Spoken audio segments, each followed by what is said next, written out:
श्रद्धा कपूर को 3 बड़े production houses ने ब्लैकलिस्ट कर रखा है।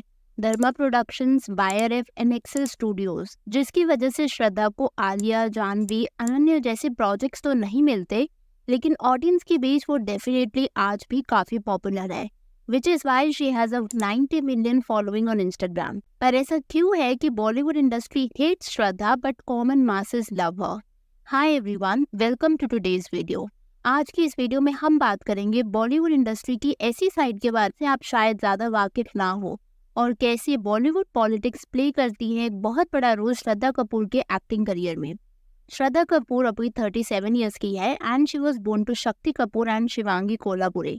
जिन्हें नहीं पता उन्हें बता दो कि श्रद्धा की मासी the famous actor Padmini Kolhapure हैं, जिन्हें आपने अक्सर कई पुरानी बॉलीवुड मूवीज में देखा होगा। And of course Shakti Kapoor को तो कौन नहीं जानता, he is the OG villain of Bollywood. In fact Shraddha की मम्मा भी मराठी मूवीज में एक्ट कर चुकी हैं। खैर, अगर अब बात करें श्रद्धा के प्रोफेशनल करियर के बारे में, श्रद्धा ने अपने करियर की शुरुआत करी थी बॉलीवुड मूवी तीन पत्ते के साथ साल 2010 में। ये मूवी तो फ्लॉप हो गई थी, लेकिन इसके बाद ना, क्योंकि श्रद्धा एक नेपो बेबी थी, तो उसको इजीली वाईआरएफ यानी यश राज फिल्म्स के प्रोडक्शन हाउस से रोल ऑफर हुआ था। हाँ, ये वही प्रोडक्शन हाउस है जिससे पहले यश राज जी देखते थे, अब उनके बेटे आदित्य चोपड़ा देखते हैं। इन्होंने इतनी कमाल की मूवीज प्रोड्यूस करी है कि शायद मैं नाम लूँ तो आपको वो मूवीज देखने का दोबारा मन कर जाए, जैसे कि दिलवाले दुल्हनिया ले जाएंगे, दिल तो पागल है, सिलसिला, चांदनी, धूम, जब तक है जा, एटसेट्रा एटसेट्रा। लिस्ट इतनी लंबी है, हम चाहे जिस भी तरीके से बॉलीवुड को देखते हो, इनमें से एक ना एक मूवी हमारे उस बॉलीवुड एंथुजियास्ट बनने का कारण जरूर है। ऑल्सो यशराज वही प्रोडक्शन हाउस भी है जो काफी एक्टर्स के सक्सेसफुल डेब्यू के लिए भी जाना जाता है। अनुष्का शर्मा को रब ने बना दी जोड़ी से डेब्यू करने का मौका दिया था, रणवीर सिंह को बैंड बाजा बारात से, अर्जुन कपूर और परिणीति चोपड़ा की डेब्यू मूवी इशकजादे भी वाईआरएफ के साथ ही थी। वानी कपूर की डेब्यू मूवी रही थी शुद्ध मैंस, भूमि पेडनेकर की डेब्यू मूवी दम लगा के हैशा भी वाईआरएफ के साथ थी। हाँ, लिस्ट काफी लंबी है। अब तक आपको इतना तो समझ आ गया होगा कि वाईआरएफ ने काफी एक्टर्स को एक किक स्टार्ट दिया है in terms of the debut Bollywood movie. मैंने ऊपर जिन भी एक्टर्स और उनकी मूवीज के नाम दिए वो सब हिट या सुपरहिट थे। आप ऐसे समझो कि एक्टर के लिए वाईआरएफ प्रोडक्शन हाउस से डेब्यू करना एक सपने जैसा होता था। इनफैक्ट अभी भी कहीं ना कहीं है, और ये सपने को पूरा करने का मौका मिला था श्रद्धा को भी आफ्टर हर फर्स्ट मूवी तीन पत्ती। तो वाईआरएफ का ना यूजुअली कॉन्ट्रैक्ट होता है, most of the time YRF ना एक्टर्स को 3 मूवी कॉन्ट्रैक्ट पर ही साइन करते हैं। इसको इजी तरीके से समझते हैं। मान लो कि अगर आपने वाईआरएफ के साथ मूवी करी तो बाय डिफॉल्ट उनकी किसी भी 2 और मूवीज के लिए आप बुक हो जाते हो। एग्जाम्पल, अनुष्का ने 3 मूवी कॉन्ट्रैक्ट साइन किया था, जिसमें उसकी पहली मूवी रही थी रब ने बना दी जोड़ी, दूसरी मूवी थी बदमाश कंपनी, और फिर तीसरी मूवी थी बैंड बाजा बारात। और यही सेम चीज हुई थी रणवीर सिंह के साथ भी। उसकी 3 मूवी कॉन्ट्रैक्ट थी, जिसमें उसकी पहली मूवी थी बैंड बाजा बारात, फिर लेडी वर्सेस रिकी बहल, और फिर गुन्ने मूवी करी थी। अब तक आपको इतना समझ आ गया होगा कि कैसे वाईआरएफ यानी कि यशराज फिल्म्स प्रोडक्शन हाउस अपनी 3 मूवी कॉन्ट्रैक्ट को लेकर सीरियस है, एंड ऑलमोस्ट सभी एक्टर्स जो उनके साथ डेब्यू करते हैं वो इसे फॉलो भी करते हैं। अगर आगे प्रोडक्शन हाउस को काम अच्छा लगे तो शायद कॉन्ट्रैक्ट रिन्यू भी हो जाए। अब मैं वापस आती हूँ श्रद्धा पर। तो श्रद्धा को फर्स्ट मूवी तीन पत्ती के बाद मौका मिला था वाईआरएफ की मूवी लव का दी एंड के साथ काम करने का। अब ये मूवी आई थी साल 2011 में एंड ये भी फ्लॉप हो चुकी थी। अब क्योंकि श्रद्धा ने भी वाईआरएफ के साथ काम, तो टेक्निकली या फिर बाय डिफॉल्ट अगर मैं बोलूँ तो उसे 2 और मूवीज शूट करनी चाहिए थी वाईआरएफ के साथ, बिकॉज उसका भी बाकी डेब्यूटांस की तरह ही 3 मूवी कॉन्ट्रैक्ट था। पर श्रद्धा को ना उस टाइम पर भट्ट प्रोडक्शन से ऑफर हुआ था आशिकी 2 में काम करने का मौका। तो अब श्रद्धा के पास 2 ऑप्शंस थे, या तो वाईआरएफ अपना कॉन्ट्रैक्ट पूरा करती और 2 मूवीज और करती, या फिर वो आशिकी 2 को चुनती भट्ट प्रोडक्शन हाउस के साथ। And she choose the latter one.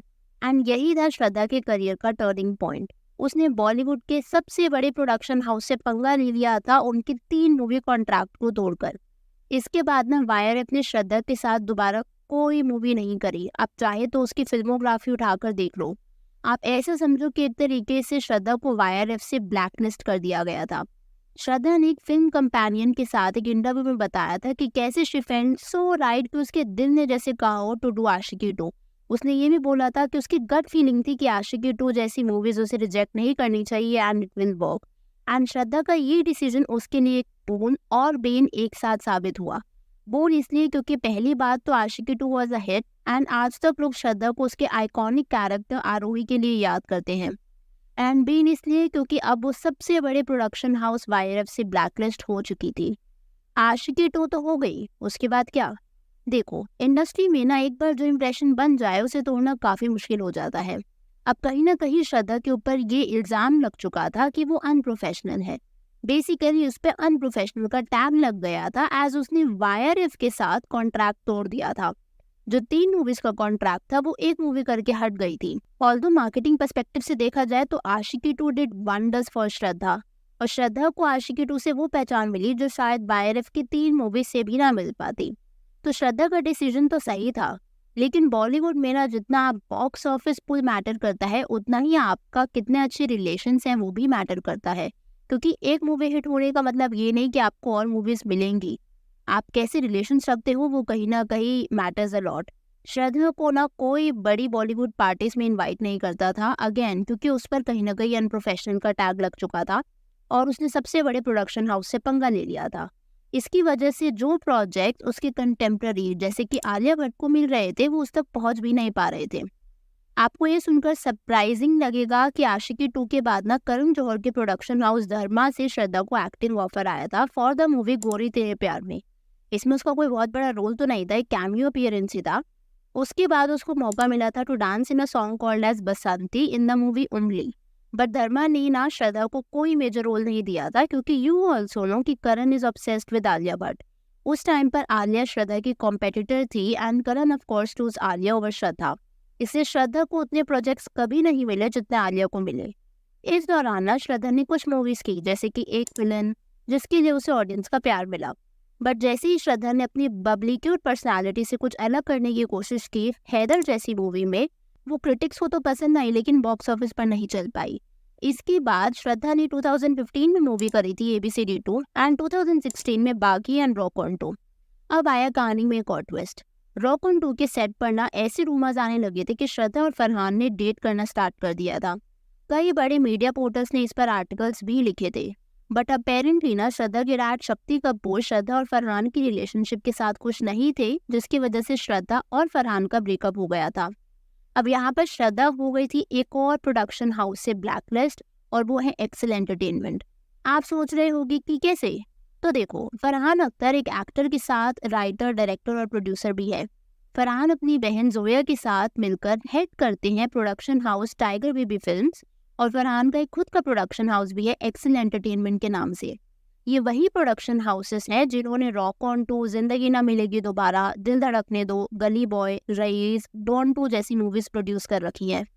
अजीब बात है कि श्रद्धा और फरहान के ब्रेकअप के बाद वो इन प्रोडक्शन हाउसेस से ब्लैकलिस्ट हो गई थी, और यही रीजन है कि आप श्रद्धा की कोई भी मूवी उठाकर देख लो, रॉक ऑन 2 के बाद उसने इन प्रोडक्शन हाउसेस और फरहान के साथ दोबारा कभी काम नहीं किया। तो अब श्रद्धा के हाथ से 2 बड़े प्रोडक्शन हाउस जा चुके थे, पहले वाईआरएफ और फिर एक्सेल एंटरटेनमेंट या फिर tiger baby production you can say. ये करते करते आ चुका था साल 2017। इस साल श्रद्धा और आदि की मूवी रिलीज हुई थी ओके जानू धर्मा प्रोडक्शंस के साथ, मतलब करण जौहर हाउस आप समझ लो। बट बॉक्स ऑफिस पर ये बुरी तरह फ्लॉप हुई थी। अब देखो, Bollywood at the end of the day है तो बिजनेस ही। अब क्योंकि श्रद्धा धर्मा के लिए वो प्रॉफिट्स जनरेट नहीं कर पाई जो शायद आलिया ने कई मूवीज से किया, जिसकी वजह से ओके जानू गई थी श्रद्धा की धर्मा और करण के साथ लास्ट मूवी। और यही से कहीं ना कहीं अब श्रद्धा के हाथ से जा चुके थे 3 बड़े प्रोडक्शन हाउसेस, पहले वाईआरएफ कॉन्ट्रैक्ट के चक्कर में, फिर धर्मा क्योंकि उसकी मूवी ज्यादा नहीं चली और ऑफ कोर्स करण आलिया को फेवर करता था, और फिर तीसरा एक्सेल एंटरटेनमेंट क्योंकि उसका फरहान के साथ एलिजिबली ब्रेकअप हो गया था। चाहे बॉलीवुड ने श्रद्धा को इंटरनली बॉयकॉट क्यों ना किया हो, पर ऑडियंस ने श्रद्धा का साथ कभी नहीं छोड़ा। एंड यही वजह थी कि श्रद्धा को मूवीज मिलनी बंद नहीं हुई।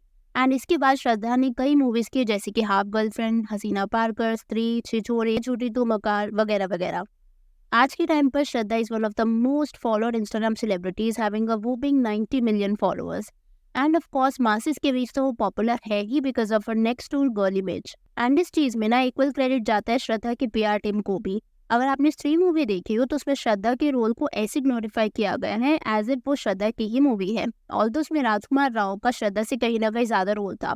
एंड श्रद्धा जितनी ब्यूटीफुल है उतनी स्मार्ट भी। वो जैसे अपने ऑडियंस इंटरैक्ट करती है, इंस्टाग्राम पर नोट डालती है, अपनी हाउस हेल्प्स के साथ खाना शेयर करती है, पैप्स के साथ जितना फ्रेंडली बिहेव करती है, and lot more goes in the background, जिसकी वजह से श्रद्धा ने खुद को रेलेवेंट रखा हुआ है despite being black listed by 3 big production houses of Bollywood, जो किसी भी एक्टर के लिए एक नाइटमेयर हो सकता है। बाकी आप लोग के इस बारे में क्या थॉट्स हैं, let me know in the comments below. मैं आपसे मिलूंगी बहुत जल्द एक और नई वीडियो के साथ। अगर आपको वीडियो पसंद आई हो तो like it and consider subscribing for more such videos.